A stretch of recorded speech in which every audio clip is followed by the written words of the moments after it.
Afternoon, everyone. Good afternoon, everyone. Thank you for being here with us this afternoon. It is with great pleasure that I welcome you to the Atypical Alignment of India's Hijra community. This is the fifth session in our series, Beyond the Binary. To open up this event, we have with us Deputy Principal Officer Scott Ticknor. So to kick us off, I would like to now welcome DPO Ticknor to say a few words. Over to you, Scott. Thank you, Alexander. Good evening, everybody. Welcome to, as was said, the fifth iteration of our 9-part dialogue series, Beyond the Binary, which recognizes the struggles and celebrates the achievements of the LGBTQI plus community in India. This evening's discussion, the Atypical Alignment of India's Hijra community, is special because we will be touching on the experiences of and hearing perspectives from a community that's unique to this part of the world. And I think it's fair to say that the challenges they face and overcome daily are unique as well. But as unique as their experiences may be, in their efforts to live free from violence and discrimination, we find a struggle shared by the greater LGBTQI plus community. On his very first day in office, President Biden issued a presidential proclamation on his first day, reaffirming that it is the policy of the United States to, quote, pursue an end to violence and discrimination on the basis of sexual orientation, gender identity or expression, or sex characteristics, and to lead by the power of our example in the cause of advancing the human rights of LGBTQI plus persons around the world. Over the years, the LGBTQI plus community in the United States has made steady progress in advancing its rights. Thanks to brave action, public advocacy, and significant legal proceedings, not the least of which was the 2015 US Supreme Court ruling in Obergefell versus Hodges, guaranteeing same-sex couples the right to marry. India, too, has seen unprecedented change in the past few years, thanks to relentless advocacy of LGBTQI plus legal rights activists. The milestone National Legal Services Authority of India, the NALSA versus Union of India judgment of April 15th, 2014, for example, saw India's Supreme Court recognize the transgender community as the third gender, affirm that fundamental rights should be equally applicable to them, and grant them the right to self-identify their gender. Despite such significant legal changes, marginalization and discrimination against LGBTQI plus persons still persists in both countries. Hostility towards people with non-normative sexual orientations or expressions of gender sadly remains commonplace. This certainly is true of the Hijra community, which, despite a population of over 4 million by some estimates, continues to exist on the fringes of society with little opportunity for significant socioeconomic gains. Lack of education, employment opportunities, and social exclusion often force the Hijra community towards begging or sex trade. Already facing immense challenges, this community has suffered disproportionately from the havoc of COVID-19's health and economic effects. Just as much work remains to fully protect the rights of LGBTQI plus individuals in the United States, a lot must be done to eliminate violence and discrimination against the Hijra community in India, so they can enjoy the same opportunities for life and personal liberty guaranteed in India's constitution. The United States supports the empowerment of the Hijra community and will continue to work with civil society, like-minded governments, and other human rights defenders to advance the human rights for all people. The Hijra community has an ally in the United States. We believe the end of violence and discrimination begins with understanding. And today's session on the atypical alignment of India's Hijra community is a step in that direction. I'd like to thank our noted speakers for the evening, Abina Aher and Priya Patil, who will share their lived experiences, struggles, and accomplishments as well as their views on how to reduce social stigma. I look forward to a great session, and I'm delighted that Alexander Hunt, the consulate's representative of gays and lesbians in foreign affairs agencies, the U.S. State Department's LGBTQI plus employee affinity group, will moderate this event this evening. This discussion is in very good hands. So with that, thanks, Alexander, and back over to you. Thank you so much for those remarks, DPO Ticknor. So before I introduce our guests, just a few housekeeping rules. This discussion will last approximately 90 minutes. So if you get disconnected, just feel free to rejoin us. And we will be taking your questions throughout the discussion. You can just add them to the Q&A function at the bottom of your screen. और आप लोग अपने सवाल हिंदी में या अंग्रेजी में दोनों पूछ सकते हैं. So that's not a problem. We'll try to answer as many of your questions as we can. Now, we are very lucky to have with us two prominent activists whom I have the great honor of introducing. I'll start with Abina Ahir. Abina is a transgender activist working on issues of human rights and HIV for over 2 decades. She has held reputable positions in multiple global trans forums, including the Asia Pacific Transgender Network and the International Trans Fund. Abina recently received several prestigious recognitions, including the NB Roundtable Award in 2020, Global Innovator in 2017, and the Rex Award in 2014. During her association with the Humsafar Trust, Abina worked extensively with the National AIDS Control Organization and the State AIDS Control Organization in India, and contributed to international organizations like World Professional Association of Transgender Health, World Health Organization, UN AIDS, and the Global Fund on issues related to sexual minorities and HIV/AIDS. Abina aspires to see an empowered and self-sufficient trans movement in India through her Transgender Welfare Equity and Empowerment Trust Foundation. Currently, she works as a technical expert on key population with iTech India. Abina, thank you so much for being with us today. Thank you, Alexander. We also have with us today Priya Patil.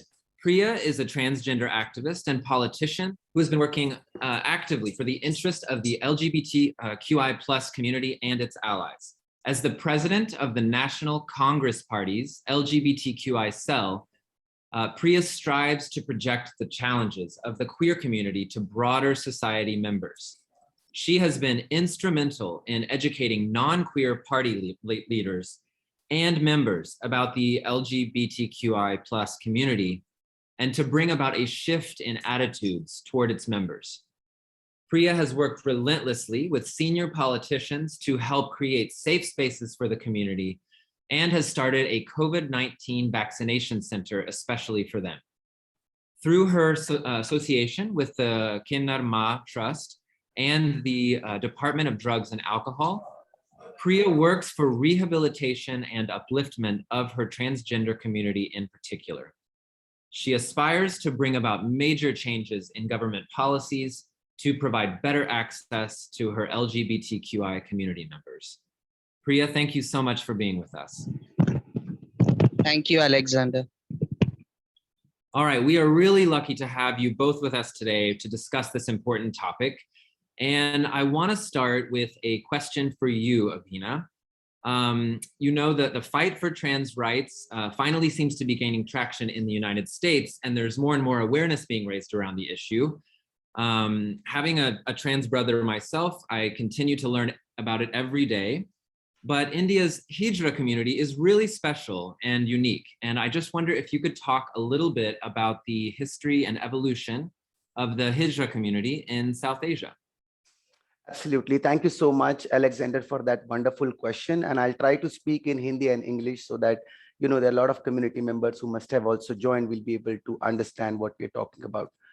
So per se, India and various South Asian countries has been very liberal on the aspect of sexuality and gender, Alexander. You know, the sexuality, gender expressions has been celebrated so widely, and it was part of the entire culture It was never seen as an alien aspect per se. I would just like to show you like a couple of slides just to highlight my perspective. Pardon me for a minute. I'll just show you that. I'll just try to bring some slides for your discussion. So, in India itself, if I hope the slide is visible, Alexander. Can you see the slide? Yeah, we see it. Okay, fantastic. Thank you so much.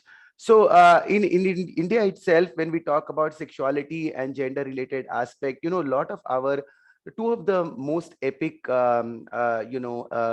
that we have, Ramayana and Mahabharata, that we talk about, is does talk about a lot of evidences about sexuality, cross-dressing, gender role playing, and also procreation out of same sex. You can see on my slide, there are mythological references that we have, like for example, the Shiva Puran that talks about it, that no person, no human being is complete without the element of a man and a woman. In fact, we have a goddess of a dance called as Nateshwara, which has a half body of a female and half body of a male. And we worship it. Any person who's learning dance actually worships that goddess. At the same time, within a lot of cultural experiences, like for example in Mahabharata, the epitome of manhood, called as King Arjun, when he's in exile and he has to hide himself, he becomes a transgender person for a year. And this transgender person is not somebody begging on the streets, but this transgender person is actually a teacher inside a kingdom. And you can understand, if these stories were supposed to portray hijras and transgender people, they would have shown it in a very precarious condition. But you see the highest respect which has been given to these identities. Even out of a lot of our gods, there has been a lot of evidences where man becoming a woman, or within the Radha and Krishna, the man, which is the Krishna, which is a god, becoming a Radha, and in fact the Radha, who's lover of the Krishna, is actually helping him to cross dress.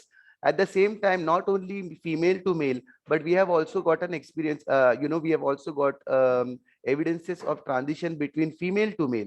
So like for example, there is a character called as a Shikhandi, which is a reincarnation of a queen called as Amba. And actually the real hero of Mahabharata is Shikhandi, because Shikhandi is the one who finishes the Mahabharata fight. Then we also have in Vedas and Puranas, which is the oldest kind of evidences that we have, which talks about two men marrying each other in same-sex relationship, called as Varuna and Mitra, and also having a children together.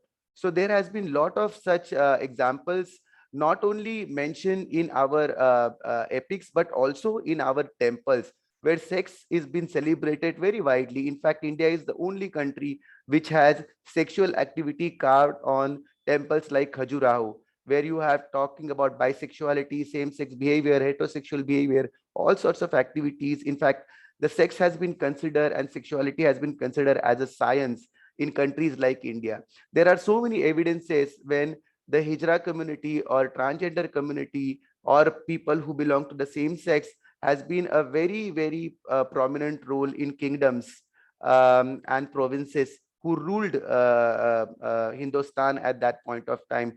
And, it is very important for us, like, why are we talking about Hijra community, and what is the difference between why are we talking about transgender people here? Now, when we talk about generally in a society, a lot of people get confused. So a lot of people, even if you have a gay or a lesbian, they will be called as a hijras, but that's not the true. Hijra in itself is a socio-ethnic identity. For that, you need to understand the basic perspective between sex, sexuality, and gender. Sex is what you are born with. So what is you have between your two legs is called as sex. Gender is something how you would like to exhibit in a society, and sexuality is something which is at your heart. Whom do you want to relate to? Even gender and sexuality are two different things. So, we should not mix all those aspects. When we talk about the transgender community itself, it's a bigger umbrella. There are so many identities that we have. From the Indian context or from the Asian context, I would like to see there are so many identities that you see it across in various Asian countries. that has different name. If I have to talk about India itself, Pakistan, India, Bangladesh, and so for Nepal also, for that sake, at this point of time, there are some specific identities that transgender people have, especially among male to female transgender people, like Hijra. Hijra is a socio-ethnic identity. Hijra is a support system. A lot of people use Hijra as a bad word, or as as if you want to scold somebody, you will call it as a Hijra. But Hijra in itself is a very powerful support system that transgender people had in the previous time. When children were thrown away from the homes at a very early age, this was the parallel system which used to take care of that. Within the Hijra culture, just like you have mother and father, just like you have brother and sister, there are a lot of relationship. There is something called as a guru and chela, which is master and disciple. Then you will, which is like a mother and daughter relationship. Actually, mother is the one who protects the child, and the child is the one who takes care of the mother. So it's a very cordial relationship. In fact, we have a complete vocabulary. There is a complete structure that we have. Even there is a meaning for the claps that Hijra does on the signals. So Hijras clap for happiness, Hijras clap when they cry.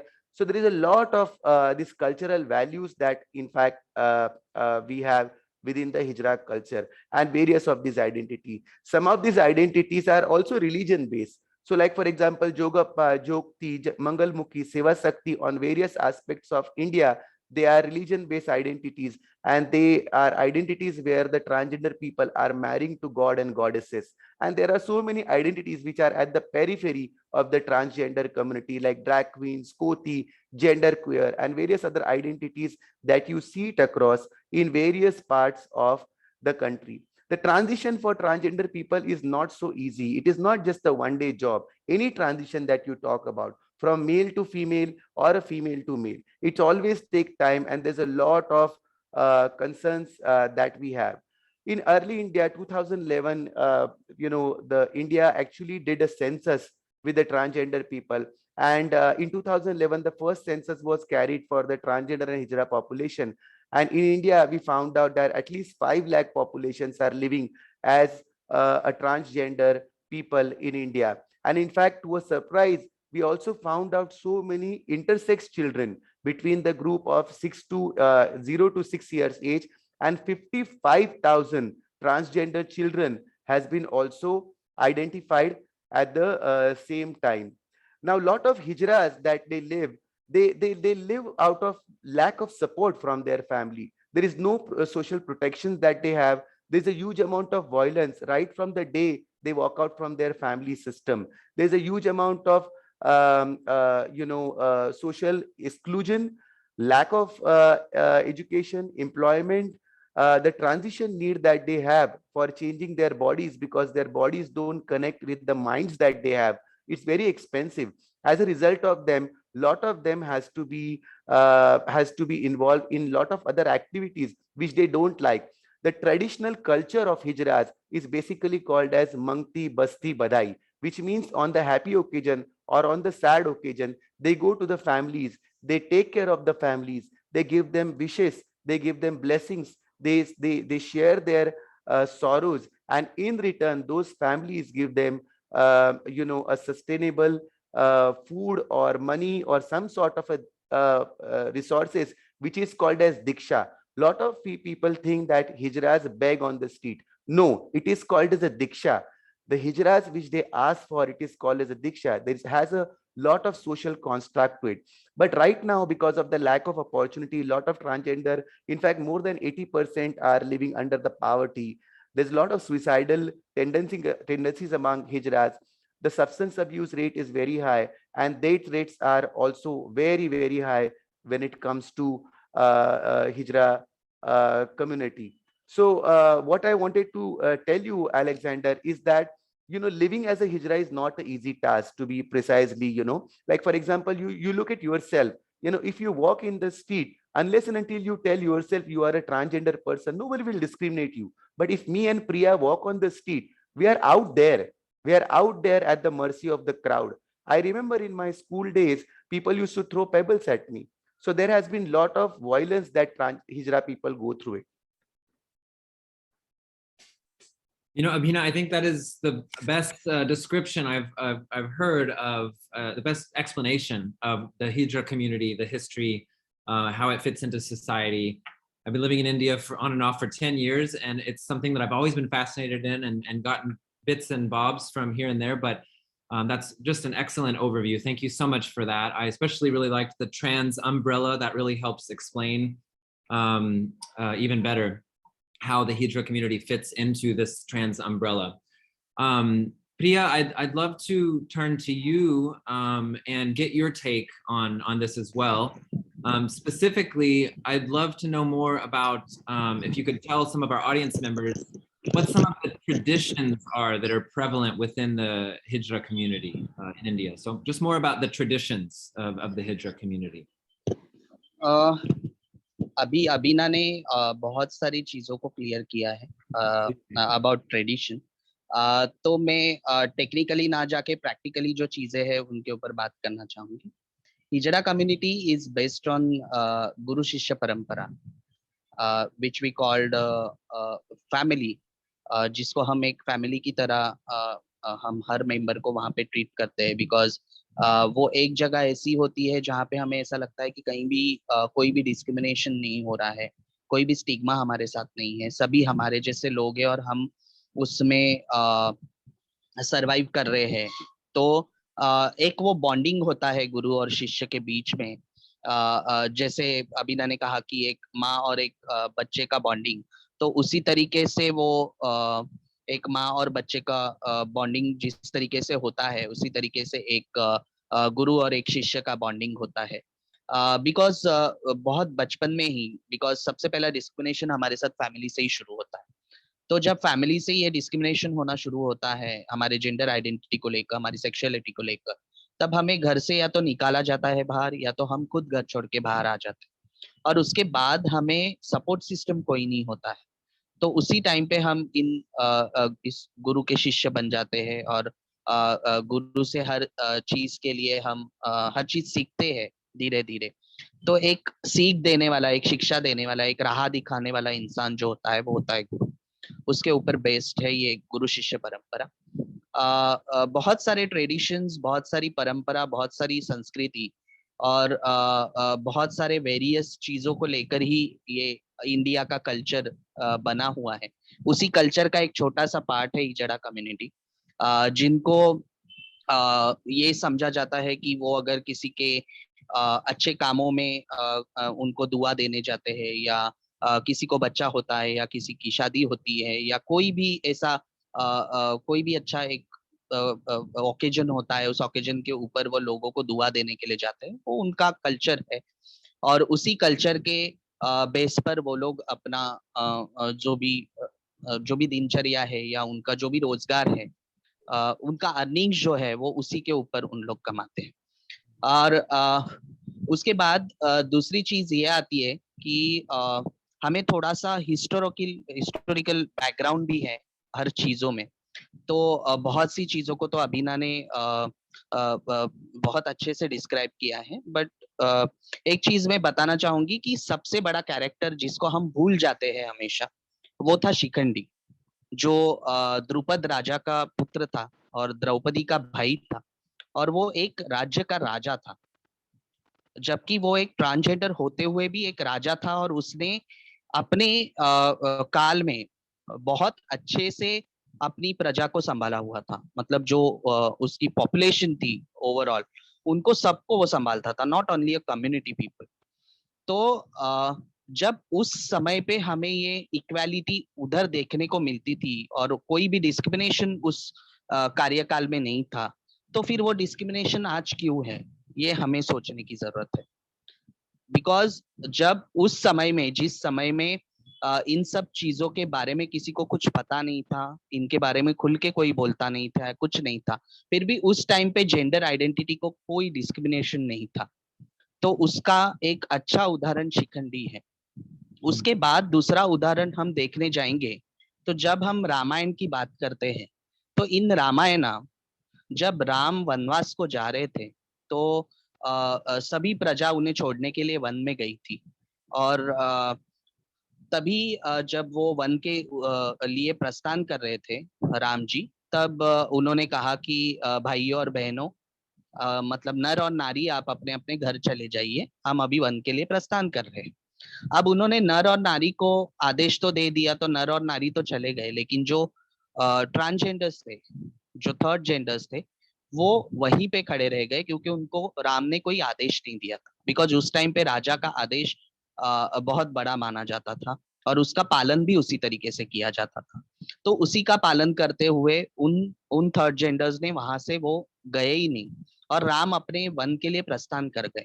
जब 14 साल बाद राम अपना वनवास काट के जब वापस आए, तो उन्हें वो थर्ड जेंडर कम्युनिटी, जो एक बस्ती थी, वो वहां पे मिली जंगल के रास्ते में। और फिर उन्होंने उसके मुखिया को जाकर पूछा कि बाबा, मैंने तो सबको जाने को कहा था, आप यहाँ क्यों है? तो उन्होंने कहा कि आपने तो कहा कि नर और नारी आप चले जाओ, लेकिन आपने हमको तो कोई आदेश नहीं दिया, तो इसकी वजह से हम आपके आदेश का इंतजार करते हुए 14 साल तक इधर ही रहे। तब राम ने उन्हें वरदान दिया था कि जब 21वीं सदी आएगी, तब आपको रिकॉग्नाइजेशन मिलना शुरू होगा, जो इस 21st सेंचुरी में हमें रिकॉग्नाइजेशन मिला है। In 2014 we got the transgender identity from Supreme Court.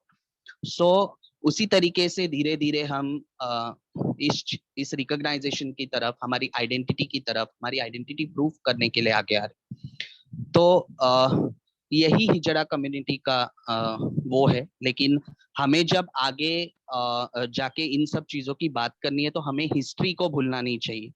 Because अगर एक ट्रांसजेंडर राजा होके अपनी प्रजा को संभाल सकता है, एक ट्रांसजेंडर अपने अपने को दिए हुए आदेश का बहुत अच्छे से पालन कर सकता है, वो एक सामान्य जनता का नेतृत्व कर सकता है, तो हर क्षेत्र में आज भी बहुत कुछ कर सकता है।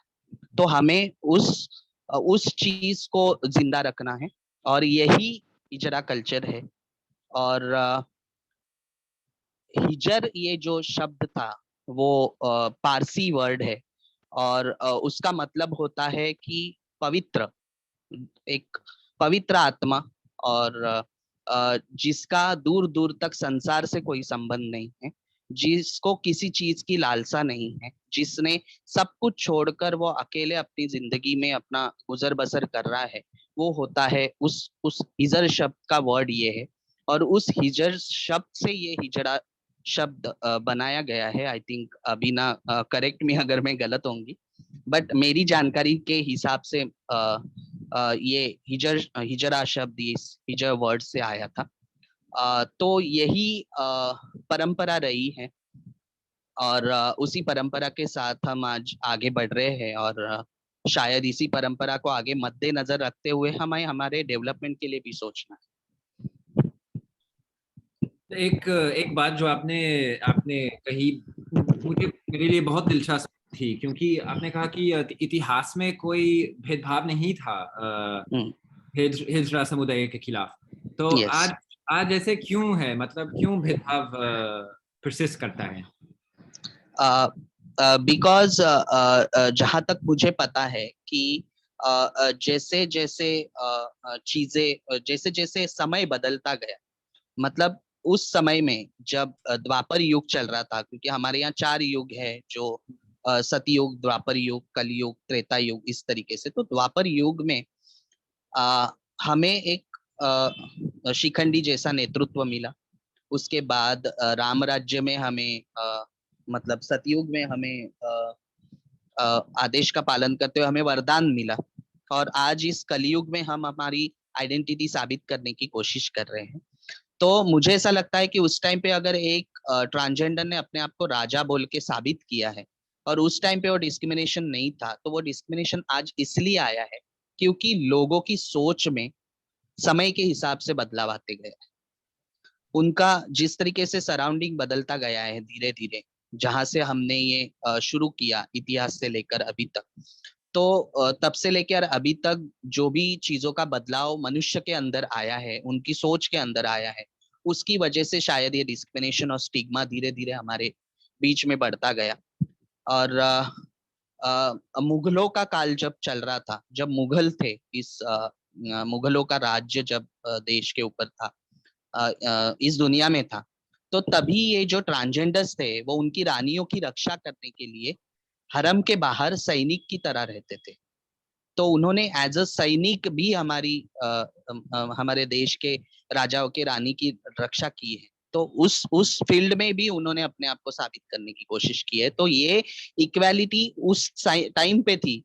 लेकिन आज अगर हम हमारी पुलिस फोर्स में हो या फिर मिलिट्री फोर्स में हो, हम देखने जाए तो वहां पे आज हमको भर्ती का कोई ऑप्शन नहीं है, because of our gender identity, because of our medical issues and all, जो भी चीजें हैं उसकी वजह से हमें वहां पे काम करने का मौका नहीं दिया जा रहा है। इस देश की रक्षा करने के लिए अगर किसी को सैनिक बनना है या मिलिट्री में ज्वाइन होना है या पुलिस में ज्वाइन होना है तो वो नहीं हो रहा है। तो वो डिस्क्रिमिनेशन आज है because of that mentality of a people.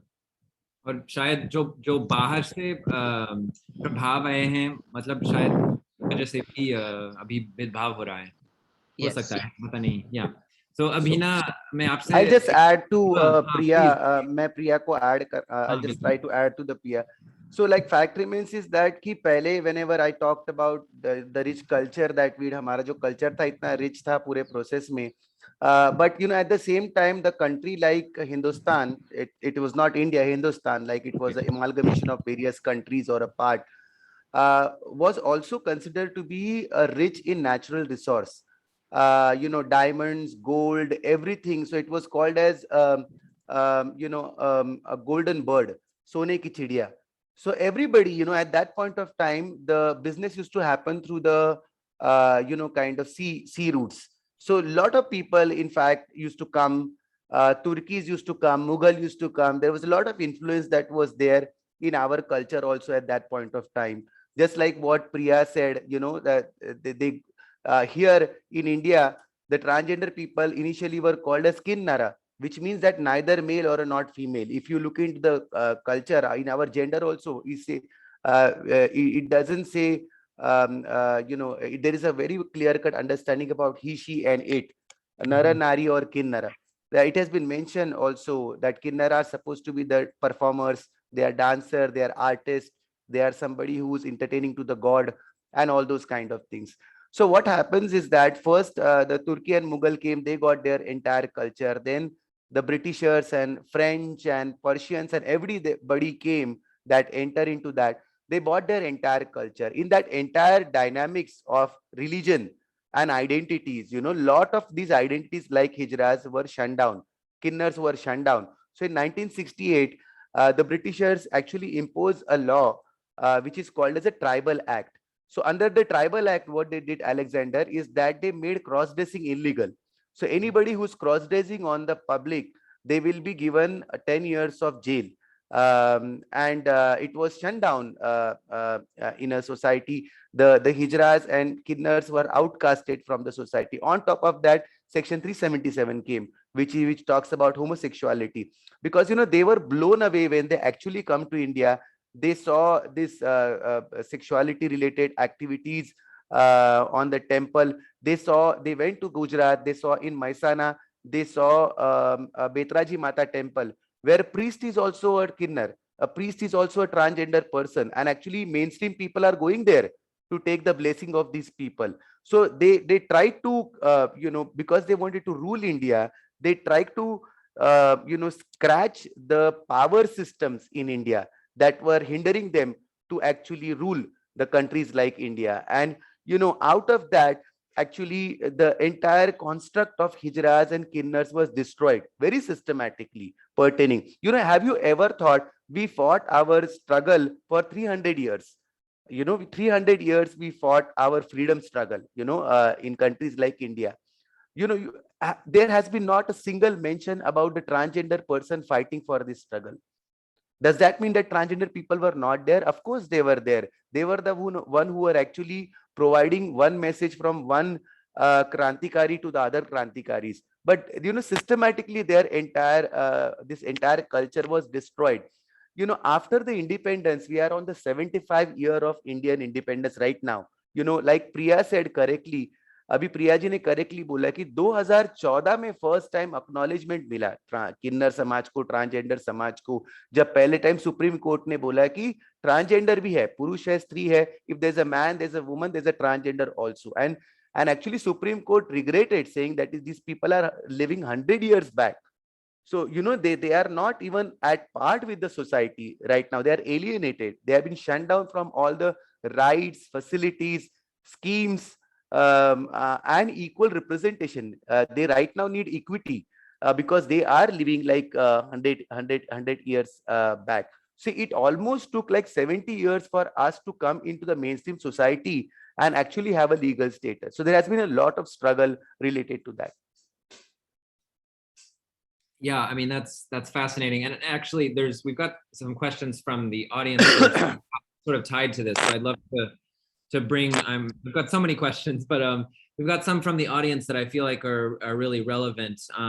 We've got several people who have asked, I think because, there's so much lack of understanding about the Hijra community.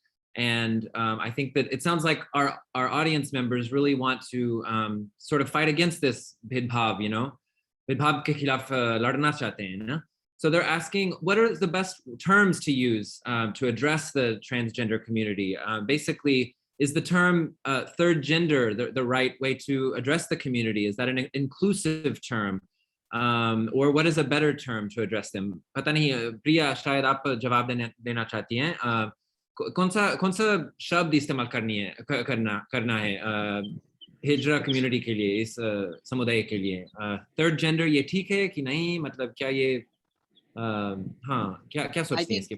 I think third gender भी word ठीक ही है, हिजड़ा शब्द भी ठीक है, किन्नर शब्द भी ठीक है. सिर्फ हमें ये देखना है कि हम कौन से भाव से उसको यूज कर रहे हैं. सामने वाला इंसान उसको किस फीलिंग के हिसाब से यूज कर रहा है, वो उसके ऊपर डिपेंड करता है. बिकॉज अगर किसी ने हिजड़ा कहा तो वो गाली दे रहा है या अच्छे से हमें हिजड़ा बोल रहा है, वो हमें देखना चाहिए. तो शब्द कोई भी हो, लेकिन हमारी जो भावना है वो बहुत उसको अहमियत है. तो जिस भावना से भी हम बोलेंगे, कोई भी शब्द हमारे लिए ठीक है. हाँ, सही बोल रही है. क्योंकि अमेरिका में पहले जो शब्द गे है, पहले मतलब लोग गली की तरह इस्तेमाल करते थे. अभी थोड़ा बदल रहा है, लेकिन पहले वैसा था. मतलब लोग कहते थे ये बहुत गे हैं, जैसे कि ये एक गली है, मतलब जैसे कि ये खराब है ना. तो अभी बदल रहा है, तो अगर प्यार से कहते हैं तो ठीक है. शायद वैसे है ना. सो एनीवे, अभी ना पता नहीं अगर आप इसके बारे में क्या सोचती हैं. आपका म्यूट ऑन है. I apologize. Right now, ऐसे प्रिया ने exactly कहा. I think प्रिया का इस बारे में बहुत जानकारी प्रगल्भ है, क्योंकि वो खास करके पॉलिटिकल पार्टीज के साथ बहुत डिटेल में काम करती है. देखिए, जैसे फॉर एग्जांपल ये जरूरी नहीं है कि आप वर्ड क्या इस्तेमाल करते हो, ये जरूरी है करके कि आप उसके पीछे फीलिंग क्या रखते हो, भाव क्या रखते हो इस चीज के लिए. पॉलिटिकल रीजंस के लिए हम अभी ट्रांसजेंडर करके बोलते हैं, बट हम में से कई लोग हैं एज ए ट्रांसजेंडर कम्युनिटी जो अपने आप को ट्रांसजेंडर करके बोलना नहीं पसंद करते. ट्रांस वुमेन बोलते हैं, ट्रांस मेन बोलते हैं. कोई लोग ट्रांस मेन विमेन भी नहीं बोलते. कुछ लोग अपना आइडेंटिटी प्रूफ जो लेते हैं वो as a men and women लेते हैं. They want to fit into the binaries of the society and that is well respected for them. At the same time यहाँ पे जब हिजड़ा कम्युनिटी की बात आती है, तब हम ज्यादा करके किन्नर शब्द इस्तेमाल करते हैं या हिजरा कम्युनिटी करके इस्तेमाल करते हैं करके. But there are some words that are not that are prohibited to use about the communities. Like for example, we don't use a word called as eunuch. Eunuch is a derogatory word, and in community itself, when we talk about it, we never allow anybody to use word called as eunuch. The other part about it is also gender pronunciation, which is a very, very important aspect. Alexander, I want to highlight here is that whenever you are interacting with any transgender person, is that first of all you need to ask that person, by which name do you want me to call you, because we all carry our dead names. हम हमेशा हमारा मरा हुआ नाम भी साथ में लेके चलते हैं, because शायद हम जन्मे हैं वो किसी अलग नाम के साथ, जिस नाम से हम अपने आप को नहीं बोलना पसंद करते हैं करके। तो ये बहुत जरूरी है कि जब आप किसी ट्रांसजेंडर के साथ, किन्नर के साथ बात करें, ट्रांस वुमन, ट्रांस मैन, जो भी हो करके, आप सबसे पहले उनको सवाल ये जाने कि आप उसको ट्रांसजेंडर बोले, सबसे पहले ये आप उनको पूछे कि आप किस नाम से मैं आपको पुकारूं, आप कौन से जेंडर से मैं आपको प्रोनाउंस करूं, he, she, कैसे, how should I gender pronounce yourself is very important. Now, when I say dead name, which means that, Alexander, for a lot of us who have transitioned over the period of time, for us, the name that has been given by our mother and father, that name we don't carry with us anymore. We change our documents, we change our perspective, and it is a completely new beginning for us. ये हमारे लिए दूसरा जन्म है.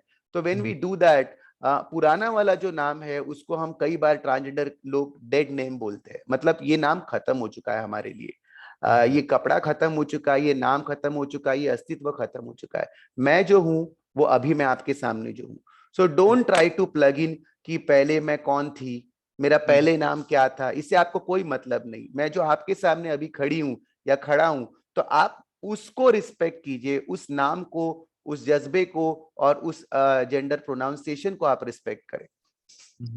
Actually, वास्तव में ये actually sounds similar to me to in the United States. I mean, my trans brother, it was the same. Once if you're using the wrong pronoun with someone, it can really harm someone. It makes them, feel less heard, less understood, less seen. And same with, using the dead name. I mean, so my family, we had to learn all of this for my brother as well. And it was a process for us, but it sounds very similar to what you've just described. Actually, on that note, Abhina, I would love to hear a little bit about what your experience, what it's like being a trans woman, and how is that different from being gay or lesbian in Indian society. As a member of the gay community, sometimes I feel like the LGBTQI umbrella is just too big. I mean, it's so big that society seems to think that it all fits together and that we all understand each other, when, we all have our unique experiences. So I'd love it if you could talk a little bit about Absolutely. the difference. Yeah. Absolutely. So one of the things that I want to really put it forward, like मैं पहले एकदम clear करना चाहती हूँ, I want to put it very loud and clear about every identity has their own vulnerabilities. Every identity have their own struggles. Whether you talk about gay, lesbian, transgender, bisexual, everybody goes through a very stringent kind of a process. Now, whenever we talk about LGBT issue, we always try to bifurcate that into two parts, Alexander, which you need to understand. Our struggle is with the gender identification, and the rest of the struggle is with, so there are three parts, in fact, not even two parts. So when we talk about LGBTI, so we say it is divided into three categories. Gay, lesbians, bisexuals are associated with sexuality. Transgender people are associated with the gender related vulnerabilities, and intersex people are associated with genital deformity related vulnerabilities. So each of our struggles and each of our problem, हमारे तीनों के problem अलग अलग है. उसमें problem ये पड़ता है कि जब आप gender change कर रहे हो ना, जैसे intersex में भी जब तक मैं खुद के बोलूं नहीं, if I don't say myself कि I'm a intersex, लोगों को नहीं पता चलेगा वो चीज को. Gay, lesbian, bisexual को पता नहीं चलेगा. As a result of that, gay, lesbian, bisexual को, unless and until they are out and open, like they are wearing flag on their face every day, people don't discriminate them enough unless and until they talk about it. But transgender, whether trans men हो या trans women हो, उसमें problem ये पड़ता है कि आप एक जेंडर के पेट्रियार्की से नीचे उतर रहे हो. ट्रांस मैन के साथ ऐसा होता है कि आप वुमन से मैन बन रहे हो, तो आप एक स्टेप ऊपर चढ़ रहे हो. दोनों ही एक्सेप्टेड नहीं होता है सोसाइटी में, that you are actually transitioning from one gender to another. Then second thing is that they're out and they're visible. So you, like, out of 100 people, you can see me easily. You can very easily identify me. I don't have to take a trans flag in my hand and kind of scream and shout that, hey, I'm a transgender person. As a result of that, बहुत stigma और discrimination और violence बहुत easily आ जाता है उस पूरे process में. And despite of your having education, despite of your having qualification or other facilities, still you can be discriminated just because you are dressed the way you are dressed right now. You know, Alexander, it will be very difficult for me to explain to you unless and until I make you wear a female cloth and make you walk on the street where everybody is looking at you and everybody trying to judge you for who you are and how you are. Everybody's trying to give a cat call. Everybody's trying to molest you or whatever it may be. As a trans woman, when I was, growing up, first of all, of course, like every other trans woman, I have faced a stigma and discrimination within my family, within my neighborhood, within my friends. I was a huge amount of my life I have to live as a closeted person कि मुझे बाहर नहीं आना है. If I come out, then I don't get this opportunity. And very early, I found out, Alexander, the only opportunity which were there for Hijra. When I was 13 years of age, I saw the first Hijra person, and that person was begging on the street. And I did not wanted my future like that. I did not wanted to beg on the signal, and I did not wanted to have that kind of life. So I said the only key is the education. If I complete my education, probably I will be able to take forward my community. So for almost 20 years of my life, I lived as a man. You know, I had a long hair. I was hiding my identity. I was hiding my everything. Almost for a longest period of time, I completed my post-graduation, my education, and then I came out as myself. When I came out also, there was a huge amount of stigma, discrimination. Many times when now also I travel, Alexander, in public transport, there's a huge amount of discrimination. When you are accessing the basic facility, you have a huge amount of stigma and discrimination that comes out very, very, very easily from the people. And many times you become mockery for the people. Like there is a visible discrimination and there's a silent discrimination. So like, for example, if I'm traveling in a flight, somebody who's sitting next to me will change their seat without saying anything, as if that I'm going to sit on his lap. You know, that kind of a perspective that people can feel about it. And many times the stigma and discrimination is not only from the perspective of your gender, but because the kind of expressions that you have, you also feel huge amount of stigma discrimination within our community, LGBTI community. I remember going to so many gay parties and being discriminated over there. I remember there has been a lot of my gay friends or lesbian friends saying that is, why do you have to transition? You are going to lose so much. Why don't you live the way you are?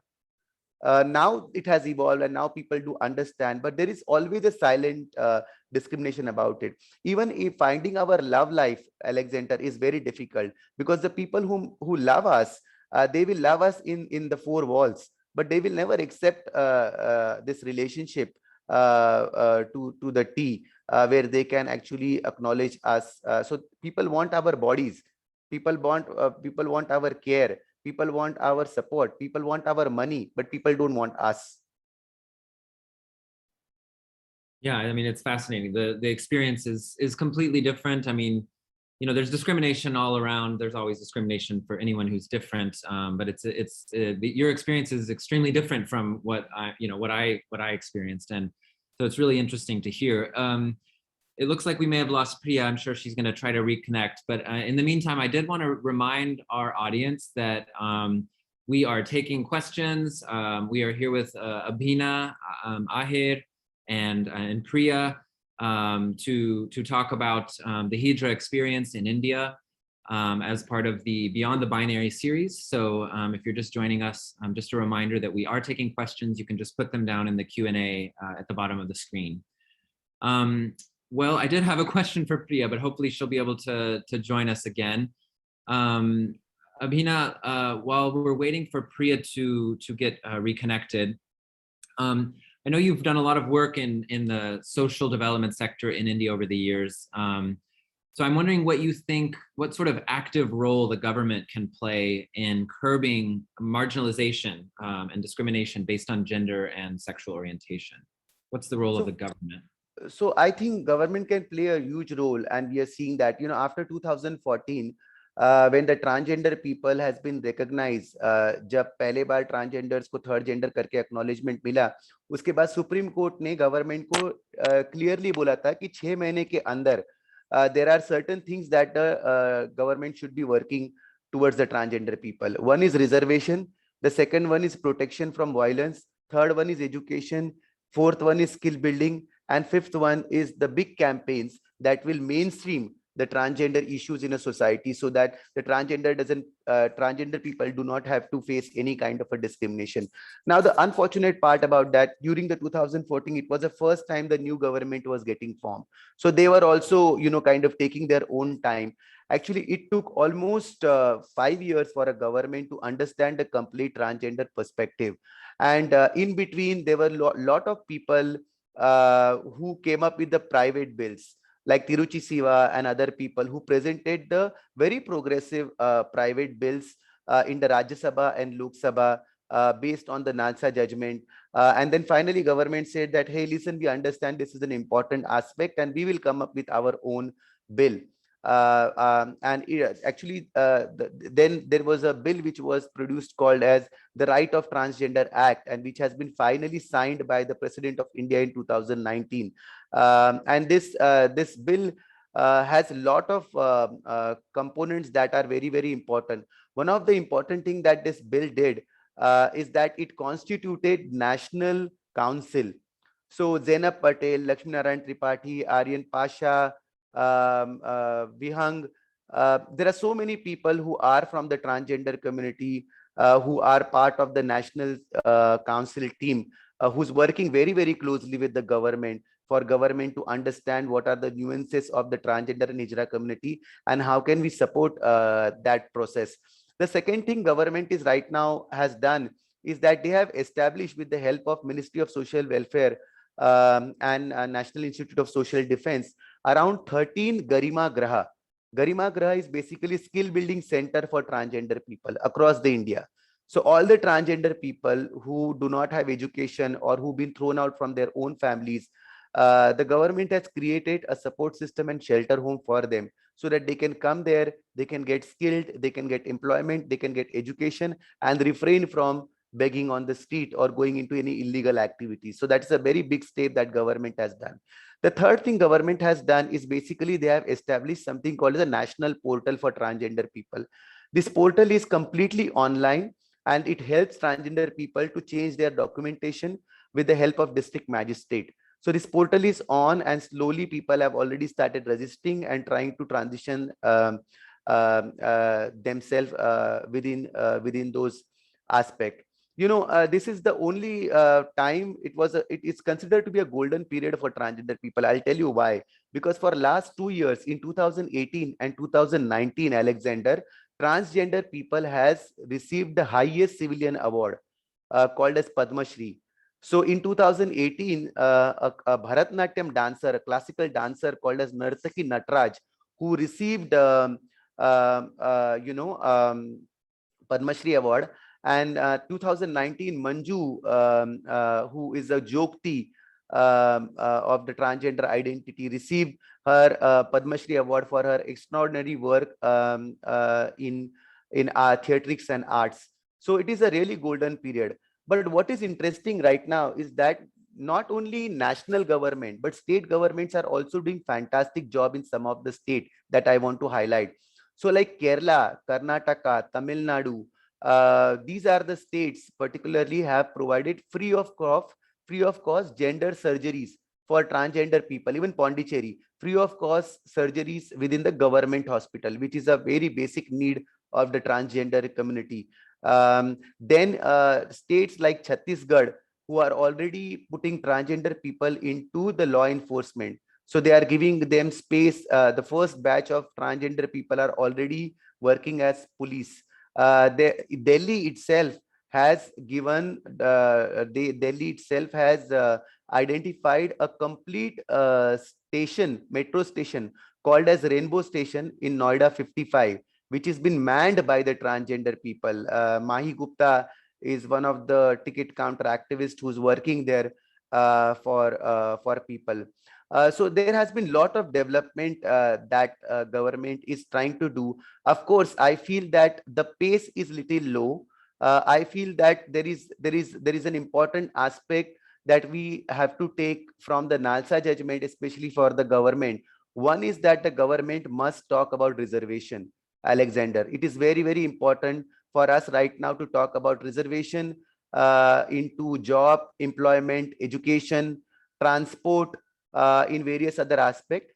The second thing is about the big media campaigns. Government has a lot of money to carry these big media campaigns, which will be very, very important. And the infrastructure, which is very important for transgender people, like gender neutral toilets, policies with the corporate sectors, so that they must reserve some post for transgender peoples to get hires. So, and I think Priya is also doing a fantastic job. Priya ji अभी आ गई है वापस, but वो भी बहुत बढ़िया काम करती है गवर्नमेंट के साथ और पॉलिटिकल पार्टीज के साथ. If she can highlight that, it would be really nice. Priya, welcome back. हम राजनीतिक स्थिति के बारे में बात कर रहे थे और सरकार का भूमिका क्या है. Okay, I am sorry because of some network issue. कोई बात नहीं, कोई बात नहीं. सरकार का स्थिति 2014 से थोड़ा चेंजेस हमें दिख रहा है जहाँ तक है. मुझे लगता है जब से नालसा जजमेंट आया तब से थोड़े बहुत चेंजेस नजर आने लगे. बिकॉज बिफोर 2014 उससे पहले कोई भी बात करने के लिए तैयार नहीं था अबाउट एलजीबीटी इश्यूज. बिफोर 377 भी एलजीबीटी के बारे में कोई भी बात करने तैयार नहीं.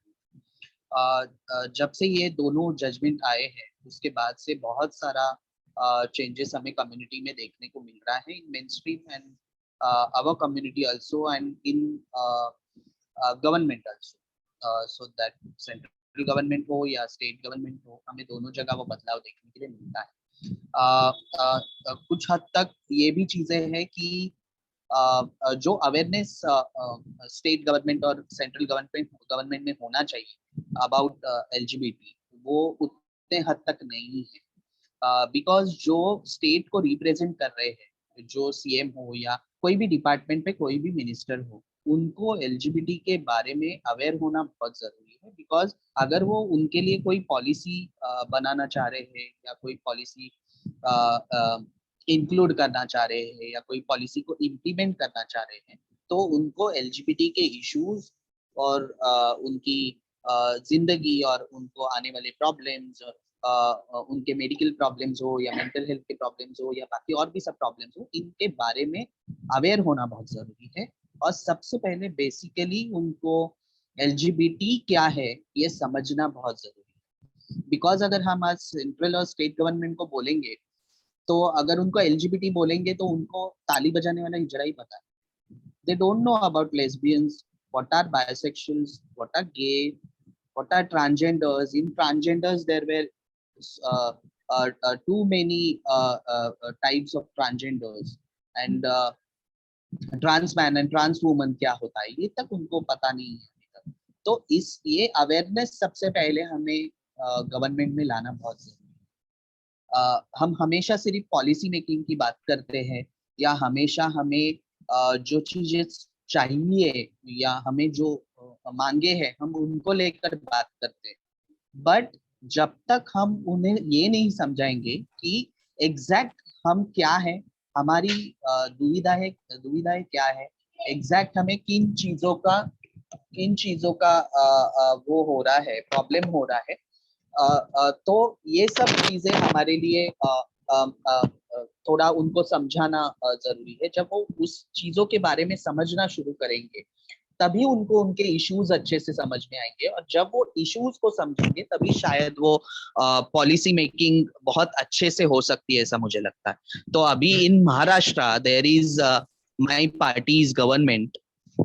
तो यहाँ पे मैं अपनी पार्टीज को और पार्टीज के मिनिस्टर को बहुत अच्छी तरीके से अबाउट एलजीबीटी में अवेयर कर रही हूँ, उनके इश्यूज के बारे में, उनकी लाइवलीहुड के बारे में और एक्चुअल ये जो एलजीबीटी का टर्म्स है वो उनको मैं समझा रही हूँ कि what is LGBT, what is their problems, what is their livelihood, इन सब चीजों के बारे में उनको बता के उनको अवेयर करके मैं यहाँ पे पॉलिसी मेकिंग करने का काम कर रही हूँ। तो उसकी वजह से बहुत हद तक महाराष्ट्र में काम करने में हमें मदद हो रही है।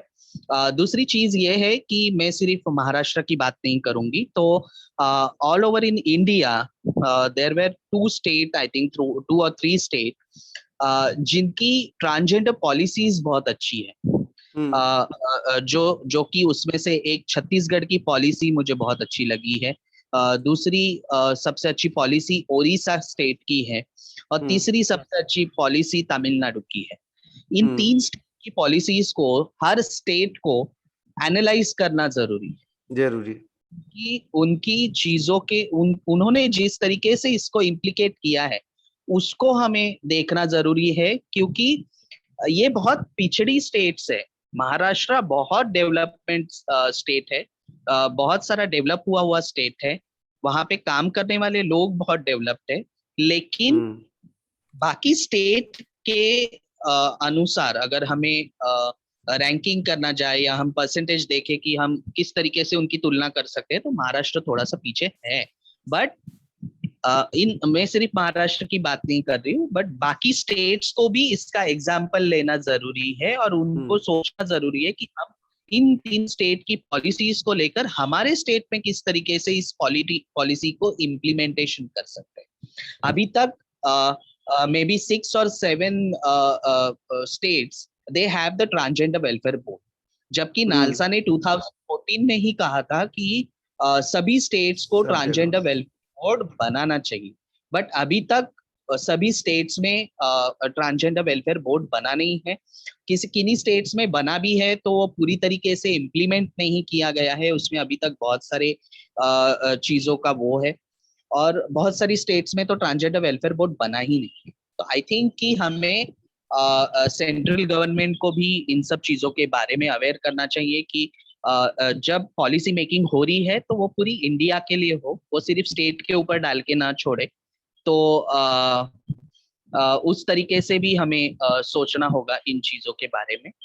और इन महाराष्ट्र बहुत अच्छे हद तक बदलाव आ रहा है, बिकॉज सोशल वेलफेयर जो मिनिस्ट्री है वो हमारे पार्टी के मिनिस्टर के पास ही है, और इन Maharashtra Supriya Tai were the voice of LGBT, I think a great voice of LGBT, because उन्होंने पार्लियामेंट में भी एलजीबीटी के इश्यूज को लेकर बात कही है, और पार्लियामेंट में एलजीबीटी इश्यूज को लेकर जाने वाली सबसे पहली वही इंसान है जिन्होंने बहुत अच्छे से एलजीबीटी के इश्यूज को वहां पे पार्लियामेंट में प्रेजेंट किया है। तो शायद उनके प्रयासों से भी महाराष्ट्र में बहुत अच्छे से बदलाव आने में मदद हो रही है। तो कहीं ना कहीं जितने भी महाराष्ट्र के एनजीओज है, सीबीओज है, इन्होंने जिस तरीके से इतने सालों से पॉलिसी मेकिंग पे काम किया है, तो मुझे ऐसा लगता है कहीं ना कहीं हमें बियॉन्ड हमारा जो एक जो रेखा हमारे आगे रखते हैं काम करने की, उसके बियॉन्ड जाके हमें काम करने की जरूरत है। हमारे पास सोर्सेस है, बट उन सोर्सेस का बहुत अच्छे से इस्तेमाल करने की हमें जरूरत है। बहुत अच्छे से लोगों ने उसको करने की कोशिश की है, बहुत सारे एक्टिविस्ट उसमें से उभर के आए हैं, बहुत सारे एक्टिविस्ट ने बहुत एफर्ट डाल के बहुत सारी पॉलिसीज को डेवलप करने में मदद किया है। बट मुझे ऐसा लगता है अभी शायद हमें उसके बियॉन्ड जाके गवर्नमेंट को इनिशिएट करके गवर्नमेंट को हमें समझाने का, गवर्नमेंट को हमें अवेयर करने का, गवर्नमेंट से पॉलिसीज अच्छी बना के लेने का हमें जरूरत है। एक पॉलिटिकल एक्टिविस्ट या एक पॉलिटिकल पार्टी की मेंबर बोल के मैं ये नहीं बोल रही हूँ, तो एक कम्युनिटी पर्सन बोल के मुझे ऐसा लगता है कहीं ना कहीं कि ये होना चाहिए। And that's why, because politics में जो मिनिस्टर्स है उनके जरिए ही हम ये पॉलिसी मेकिंग कर सकते हैं। तो मुझे ऐसा लगता है कि हमें उस तरफ भी थोड़ा ध्यान देना चाहिए। तो हम उस रास्ते से शायद जाएंगे तो शायद ज्यादा जल्दी पहुंच पाए उस जगह पर जिस जगह पर हमें जाना। I also feel Alexander ki jaise I just want to say add to Priya, she's brilliantly said this. मुझे एक और चीज बोलनी है कि हमको, जैसे फॉर एग्जांपल अगर राज्यसभा है, लोकसभा है, उसमें हमको रिजर्वेशंस चाहिए. Who will discuss our issues into the parliament if the transgender person themselves are not there? The transgender people who are not transgenders cannot discuss our policies, no? So for us to discuss that, either you are putting film actresses, you are putting directors, songwriters within the Rajya Sabha who don't even go to Rajya Sabha ever in their life. So it is important that is communities like us who for whom the life and the welfare matters has to be. But imagine a person like Priya sitting into the Rajya Sabha will make a lot of contribution to the society. So that is very important. Actually ये मेरा सवाल था, क्योंकि आप दोनों जानती होंगी कि अमेरिका में एक समलैंगिक राजनेता अमेरिकी राष्ट्रपति के लिए रन किया था, है ना? Yes. तो क्या भारत में कुछ कोई प्रमुख राजनेता हैं जो LGBTQI समुदाय से हैं, या मतलब पता नहीं अगर इतिहास में ऐसा हुआ है कि नहीं है भारत में? मैं तो कहूंगी कि आने वाले 10 सालों में definitely you will see a transgender person office bearer of something, for लेकिन श्योर, अब 100%. तक अभी तक तो हुआ। नहीं है. ओके। बट जैसे फॉर एग्जांपल प्रिया है अभी, तो प्रिया एक पॉलिटिकल पार्टी के हिस्सा है. There are other people like for example एक कर्नाटका में एक है, उनका नाम अभी मुझे याद नहीं आ रहा है, but she is also part of the political party. So right now, a lot of transgender people are fighting elections and they are becoming office bearers to do that. But if you'll ask me if there is a national face, I don't think so. There is till now, but you never know. I anticipate and I pray that it will be very soon. Priya, आपको क्या लगता है? हाँ, क्या लगता है आपको प्रिया?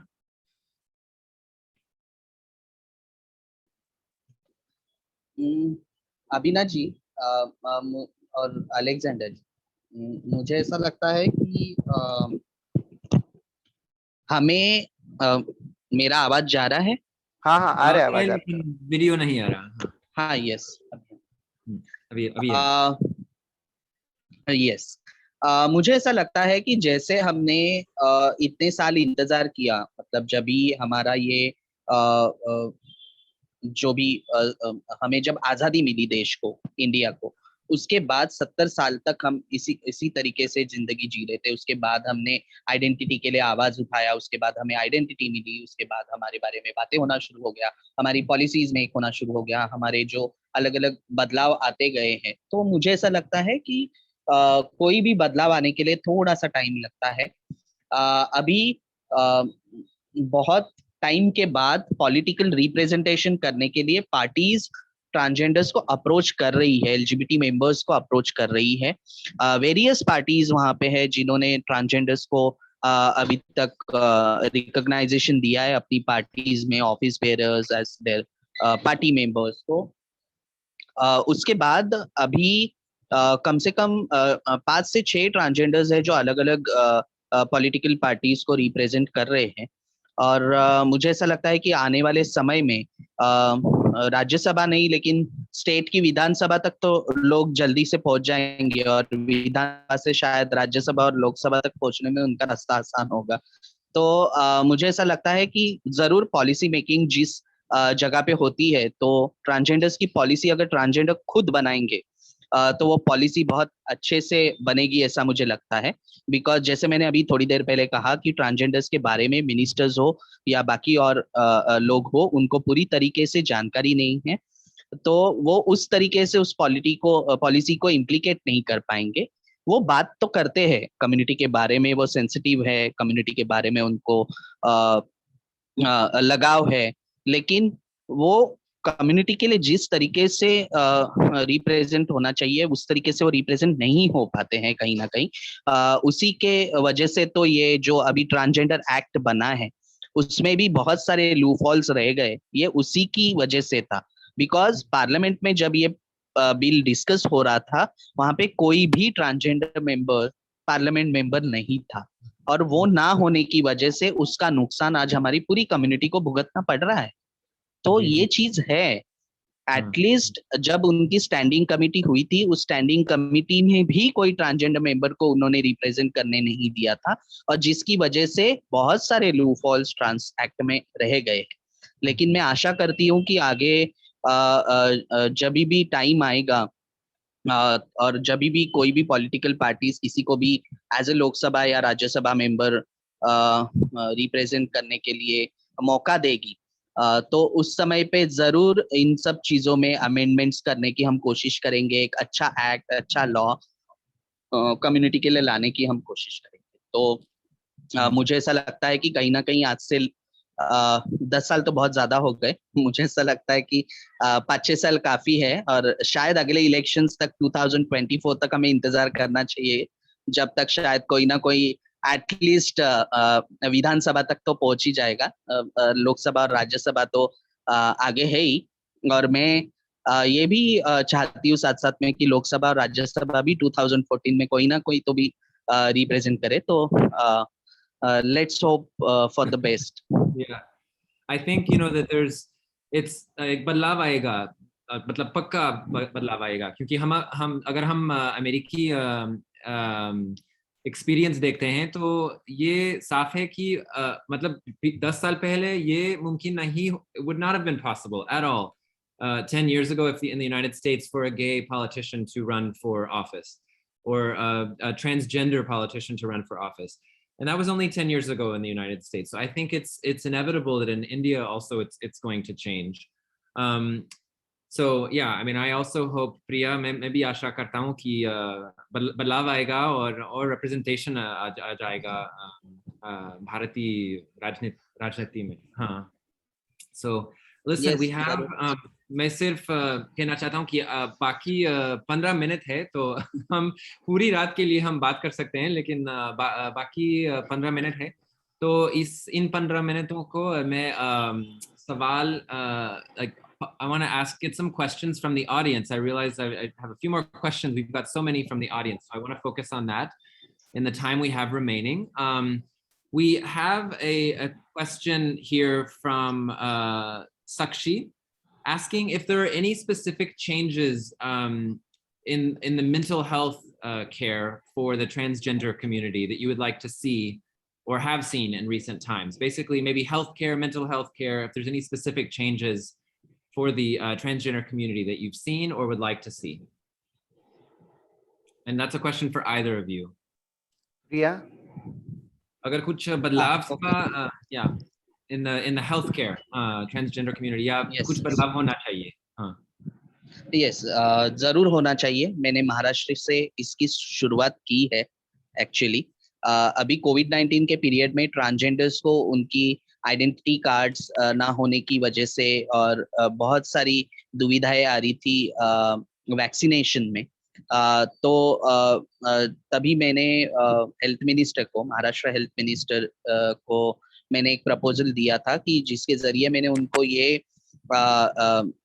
Request किया था कि जिन ट्रांसजेंडर्स पीपल के पास आइडेंटिटी कार्ड नहीं है, जो भी एलजीबीटी पीपल के पास आइडेंटिटी कार्ड नहीं है, और वो एलजीबीटी पीपल्स को अगर वैक्सीनेशन लेना है तो उनके लिए हम कैसे आगे जा सकते हैं. तो उन्होंने फटाक से एक वैक्सीनेशन सेंटर अलग से डेडिकेट करने के लिए कहा. तो उसके बाद अभी मुंबई में एलजीबीटी के लिए अलग से वैक्सीनेशन सेंटर डेडिकेटेड है, जहाँ पे कोई भी डिस्क्रिमिनेशन, कोई भी स्टिग्मा नहीं है. वहां पे कोई भी एलजीबीटी मेंबर कभी भी जाकर वैक्सीनेशन ले सकता है. उसको किसी भी सेक्सुअल आइडेंटिटी के बारे में, जेंडर आइडेंटिटी के बारे में पूछा नहीं जाएगा. उसको डायरेक्टली जाके वहां पे रजिस्ट्रेशन करवाना है और जाके अपना वैक्सीनेशन लेना है. और उसके पास अगर कोई आईडी प्रूफ भी नहीं है तो भी वो उस वैक्सीनेशन सेंटर में जाके वैक्सीन ले सकता है. तो कहीं ना कहीं ये चेंज ही है बहुत बड़ा जो गवर्नमेंट में आया है. तो मुझे ऐसा लगता है कि सिर्फ वैक्सीनेशन ही नहीं, तो बाकी बहुत सारी चीजें हैं, जैसे एसआरएस हो, सेक्स रीअसाइनमेंट सर्जरीज हो, हार्मोन थेरेपी हो, या बाकी और भी मेंटल हेल्थ के इश्यूज हो, या उनको आने वाले मेडिकल कोई भी प्रॉब्लम्स हो, उनको लेकर हमें हेल्थ पॉलिसीज बहुत अच्छे से डेवलप करना जरूरी है। उन पॉलिसीज को हमें सेंट्रल मिनिस्ट्री और स्टेट गवर्नमेंट के साथ डिस्कस करना बहुत जरूरी है। और उस हेल्थ केयर फैसिलिटीज को हम किस तरीके से डेवलप कर सकते हैं, हॉस्पिटल्स में जो भी जनरल हॉस्पिटल्स है, जो म्युनिसिपल हॉस्पिटल्स है, उसमें हम किस तरीके से रिजर्वेशंस ले सकते हैं एलजीबीटी पीपल्स के लिए, जहाँ पे उनके साथ डिस्क्रिमिनेशन ना हो। तो फिर HIV पीपल्स के लिए हम न्यूट्रिशनल सपोर्ट और उनके लिए हम सीरो सर्वेलेंस सेंटर्स किस तरीके से डेवलप कर सकते हैं, उनके लिए काउंसलिंग कैसे हम काउंसलिंग सेंटर्स हम किस तरीके से डेवलप करते हैं। तो हर डिस्ट्रिक्ट लेवल पे, हर तालुका लेवल पे और हर स्टेट लेवल पे इन सब चीजों को इम्प्लीकेट करना बहुत जरूरी है। और उसमें बहुत सारे NGOs की, CBOs की भी मदद गवर्नमेंट को लगेगी। और बहुत सारे NGOs और CBOs ने जो भी आज तक रिसर्च किया है LGBT कम्युनिटी मेंटल हेल्थ पे हो या मेडिकल हेल्थ पे हो या कोई भी उनके मेडिकल प्रॉब्लम्स हो, तो उसको लेकर हमें ये पॉलिसी, हेल्थ पॉलिसीज डेवलप करने की जरूरत है, ऐसा मुझे लगता है। Thank you. हमारे पास बहुत ज्यादा सवाल है दर्शकों से.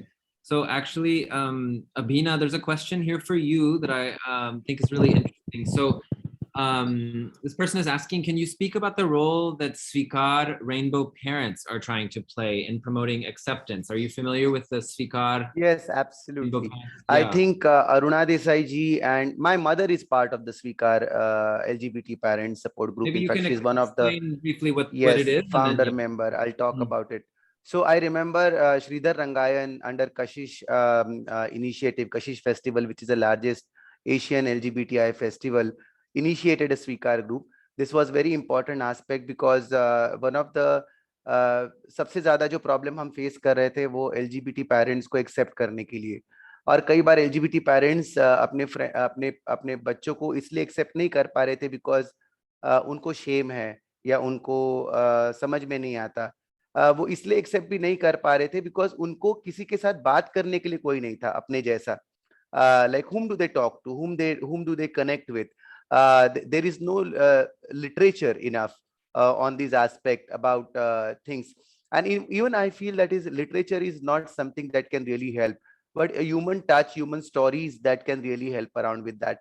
I think wo concept se first time I remember Chitra and Aruna Maushi and my mother and other people, Harish Iyer's mother, a lot of these Padma auntie, everybody came together and they established something called the Svikar group. The name of the Svikar group itself was a Svikar, which means acceptance, that we accept our LGBTI children and we do support other parents to help accept their LGBTI children. They started with their work and their work has been phenomenal. Matlab, I have heard lot of stories where I will just like to cite one story without naming anybody, but I remember the Svikar parents group actually was pursuing a support system for a trans woman. So her mother was not willing to accept her, and she was not ready to talk to Svikar group members. She was not ready to talk. She was not ready to accept her transgender daughter. Svikar group members kept going back to her. They kept sharing their experiences. They kept increasing her knowledge about why it is important to accept a transgender child. And over the period of time, actually, her mother became part of the Svikar group. So, she actually came in support with her transgender daughter. And right now, both of them are doing a fantastic job for helping other parents on the transgender rights. I think Svikar group is right now also going international. They are talking in various international conferences about their experiences. Within Svikar group, they have a regular meetings and they actually help parents who are. So it is not about LGBT coming out, but it is also about LGBT parents coming out. And I think they are connecting that dot. LGBT parents coming out to their children about in support for them. And that is a fantastic work. I think this is the very important aspect. The research shows, Alexander, that whenever a parent of LGBT person, मैं हिंदी में बोलती हूँ ताकि लोगों को ज्यादा समझ में आए, कि जब भी एक माँ बाप अपने LGBT बच्चे को एक्सेप्ट करता है, whenever a parent of LGBTI person accepts their child reaches to the fullest potential. उनका बच्चा सबसे ज्यादा काबिल इंसान इस दुनिया में बनने का कोशिश करता है. So आप डिसाइड करो आपके चिल्ड्रन को आपको छोड़ देना है भीख मांगने के लिए, वल्नरेबल बनाना है, या उनको एक समाज का अच्छा नागरिक बनाना है.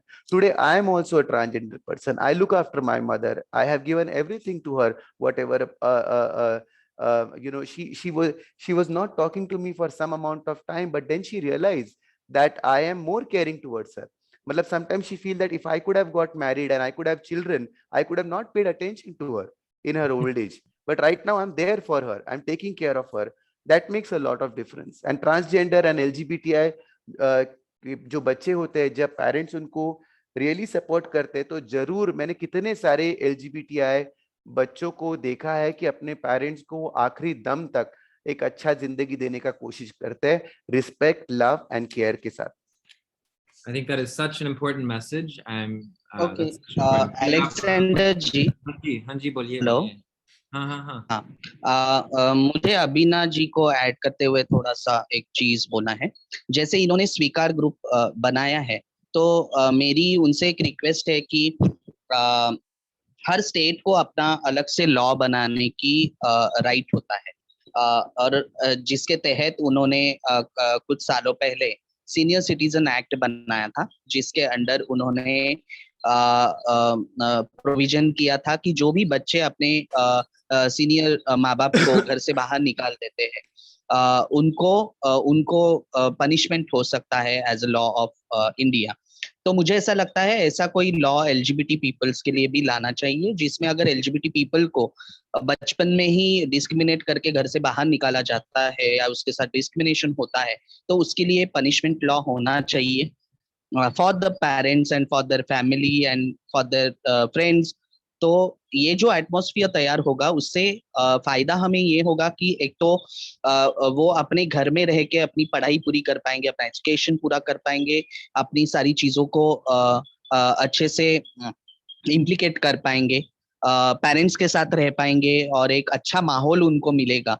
और शायद इससे हमें हमारे डेवलपमेंट में बहुत मदद हो सकती है. तो मुझे ऐसा लगता है कि जो सर्वाइव उसको घर से निकलने के बाद करना पड़ता है, ट्रांसजेंडर पीपल हो या LGBT पीपल हो, तो वो सर्वाइव उनको नहीं करना पड़ेगा. तो इस तरीके के लॉ भी हमें लाना जरूरी है. तो मुझे मेरी अबीना जी से रिक्वेस्ट है कि ये लॉ लाने के लिए हमें शायद साथ में कुछ पॉलिसी मेकिंग के बारे में सोचना चाहिए स्वीकार ग्रुप को लेकर, ताकि हमें सिर्फ गेट टुगेदर करने की जरूरत ना पड़े. तो हम साथ में सेलिब्रेट कर सकते हैं हमारे एक्सेप्टेंस को लेकर, और हम साथ में सेलिब्रेट कर सकते हैं हमारी आइडेंटिटी के साथ हम सम्मान से जी सकते हैं उसके. तो मुझे ऐसा लगता है कि हमें इस लॉ के लिए पॉलिसी मेकिंग करने की बहुत जरूरत है. Thank you, Priya.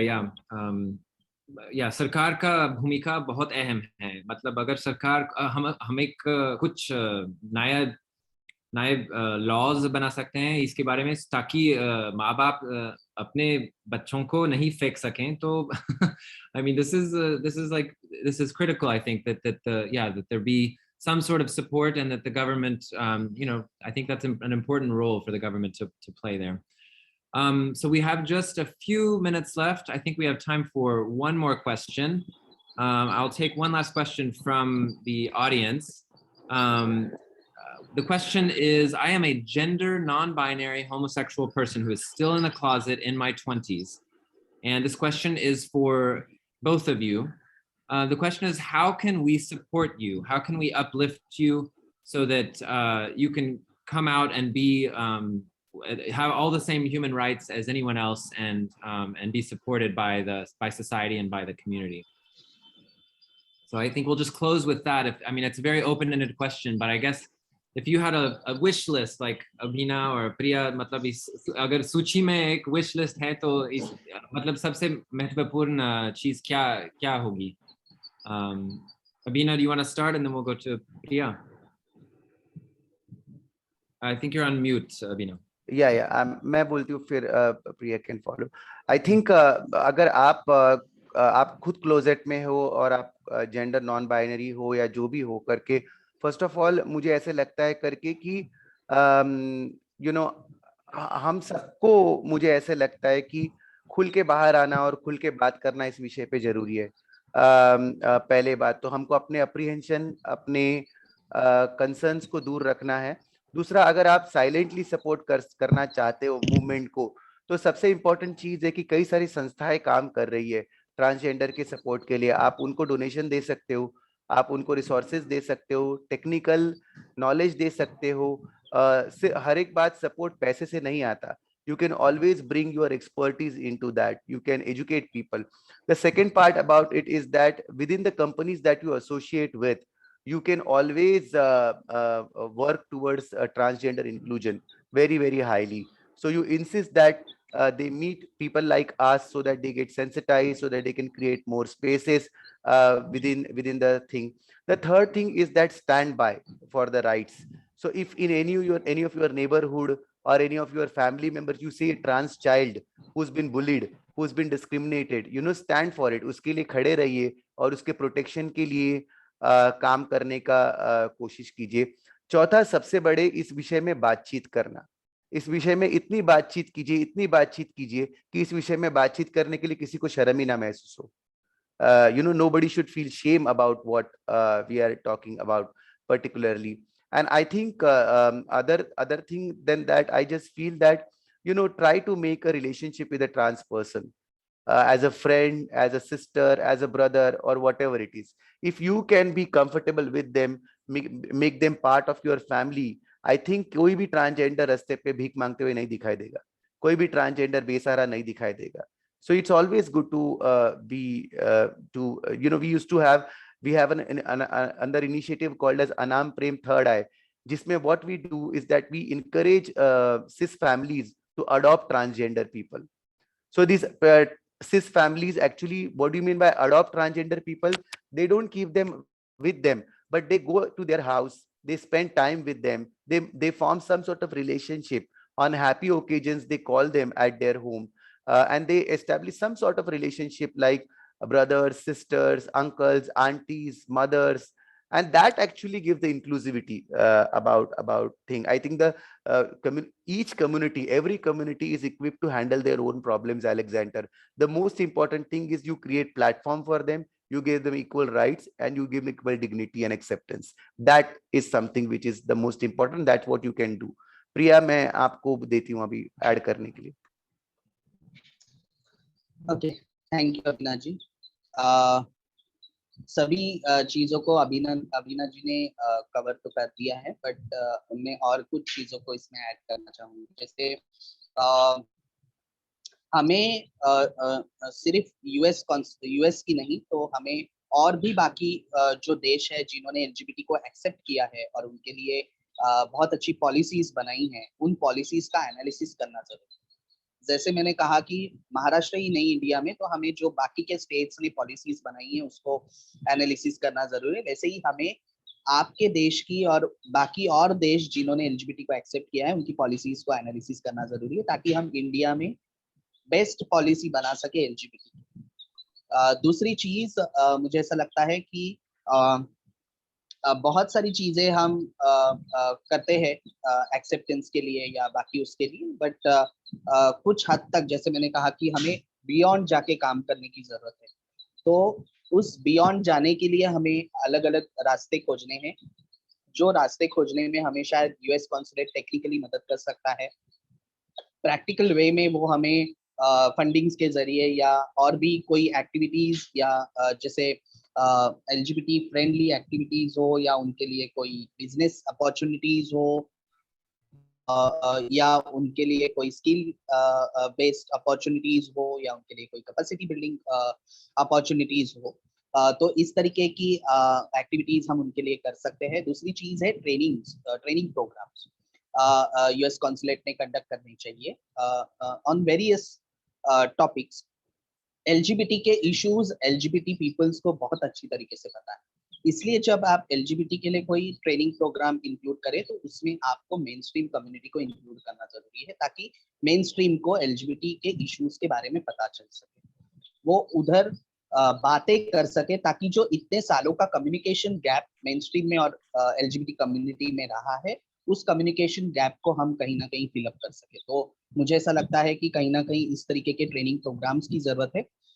खासकर पर्सनालिटी डेवलपमेंट के लिए हमें ट्रेनिंग्स करनी चाहिए, जिसमें हम एलजीबीटी कम्युनिटी के लोगों की पर्सनालिटी बिल्ड कर सके, उसको डेवलप कर सके।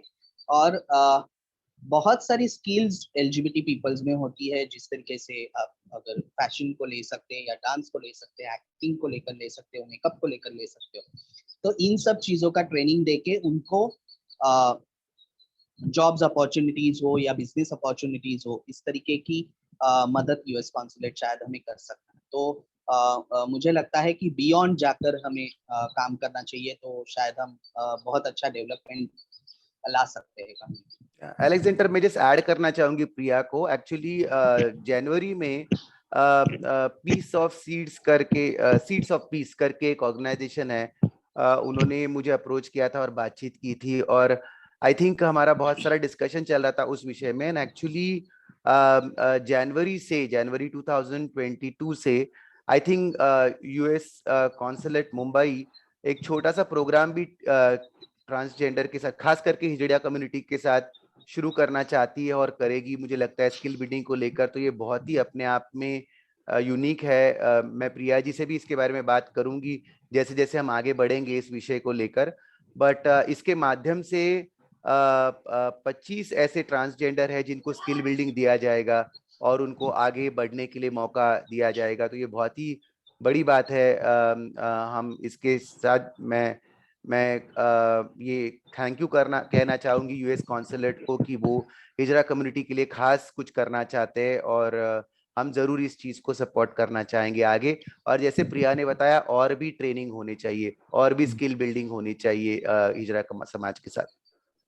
और एक बात ऐड करना चाहूंगी, प्रेजेंट सिचुएशन को लेकर मुझे ऐसा लगता है कि कोविड-19 में बहुत सारे ट्रांसजेंडर्स जो बेगिंग करते हैं या सेक्स वर्क करते हैं, उनका उनका कोई भी जॉब्स नहीं है, उनको कोई फाइनेंशियल सपोर्ट नहीं, उनको कोई न्यूट्रिशनल सपोर्ट नहीं है। तो इस चीज में भी शायद यूएस कॉन्सुलेट ने उनको हेल्प करना चाहिए कम्युनिटी को, कि उनके न्यूट्रिशनल सपोर्ट को लेकर वो किस तरीके से सपोर्ट कर सकते हैं, या फाइनेंशियली बिल्ड करने में आप उनको किस तरीके से मदद कर सकते हो। तो इसके ऊपर भी हमें शायद सोचना चाहिए, बिकॉज कोविड-19 का पीरियड सभी देशों के लिए बहुत मुश्किल रहा है, और सभी देशों के लोगों के लिए बहुत मुश्किल रहा है। तो ट्रांसजेंडर कम्युनिटी ने इस पीरियड में बहुत ज्यादा सरवाइव किया है हर चीज को लेकर, फिर वो मेंटल हेल्थ हो या उनका फाइनेंशियल बैकग्राउंड हो या उनका न्यूट्रिशनल सपोर्ट हो, सभी चीजों को लेकर उन्होंने बहुत सरवाइव किया है। बहुत सारे एनजीओज ने आगे आकर, बहुत सारे लोगों ने आगे आकर न्यूट्रिशन के लिए सपोर्ट किया, सभी चीजों के लिए सपोर्ट किया, बट वो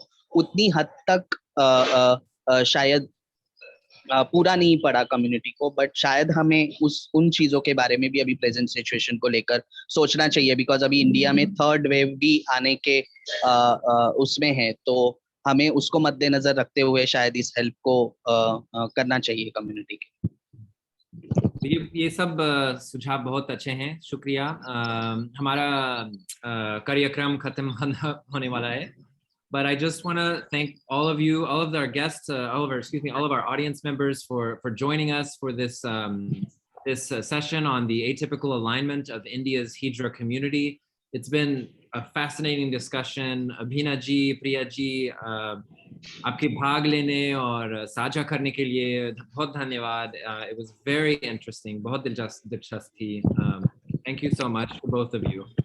Yes, and thank you to US Consulate also, कि उन्होंने हिजड़ा कम्युनिटी के बारे में हमेशा से ही खुलकर सपोर्ट किया है, हमेशा से ही खुलकर बातें की है, उनके इश्यूज को हमेशा लोगों के सामने लाने की कोशिश की है। तो उसके लिए मैं यूएस कॉन्सुलेट को धन्यवाद देती हूँ कि आज उन्होंने इस सेशन में हमें बुला के शायद हमारे इश्यूज और बाकी और भी चीजों के बारे में जानने की कोशिश की। तो thanks a lot to US consulate, and thanks to Alexander also. Absolutely. Thank you to you both. It's been a wonderful conversation. I mean, we could go on all night. I mean, this is such an interesting topic and such an important issue. And we're so glad that you could be with us to share your experiences. So Thank you Yes. both. All of you. And in last I have some point that actually मुझे ऐसा लगता है कि मुझे community को ये कहना चाहिए और शायद यूएस कॉन्सुलेट के जरिए वो चीज कम्युनिटी तक पहुंचे कि कम्युनिटी को आज के तारीख में पॉलिटिकली इंक्लूड होना बहुत जरूरी है। सो वो किसी भी पार्टी से जुड़े जहां वो जुड़ना चाहते हो या किसी भी पार्टी के साथ वो उसका मेंबर बन के काम ना करे बट एटलीस्ट सपोर्टर बन के काम करे और पॉलिटिकली कम्युनिटी को हम किस तरीके से इंक्लूड कर सकते हैं उसके ऊपर बात करें तो उसमें भी यूएस कॉन्सुलेट हमें Thank you. Yes, I hope that our audience members heard that. Please get involved. We need civic participation on this issue. Please get involved, consider running for office and supporting this issue. All right, thank you both to all of you. We will wrap it up here. I really appreciate you both being with us and thank you so much for your support. Take care. Bye. Thank you, Priya.